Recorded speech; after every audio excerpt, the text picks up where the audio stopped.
Лекари од клиниките за физикална рехабилитација, психијатрија, пластична хирургија, но и од 8 септември ќе бидат распоредени во одморалиштето Пониква, кое треба да стане центар за рехабилитација на повредените од пожарот во Кучани. Владата одлучи објектот да стане центар за продолжена медицинска нега. Според најавите, тука ќе се третираат пациентите кои се веќе стабилизирани, но кај кои постои потреба за понатамошен третман за да се спречат и намалат долгорочните последици од изгорениците, како и други можни компликации. За сега нема информации кога ќе биде ставен во функција.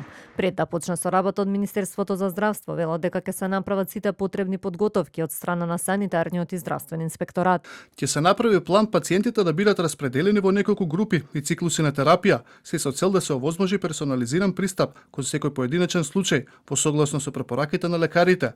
Покрај медицинската грижа, оваа мерка има и важен психолошки и социјален аспект. Овозможувањето на престој во ваков тип на објект ќе придонесе за меѓусебна подршка помеѓу пациентите и подобрување на нивната психоемоционална состојба. Опозицијскиот лидер пак критикува дека во тој објект нема услови за третирање на сериозни медицински состојби. Не испорачува здравствена услуга. Сега луѓето имаат проблем. Луѓето имаат проблем и го нудат центарот Пониква за некаква рехабилитација.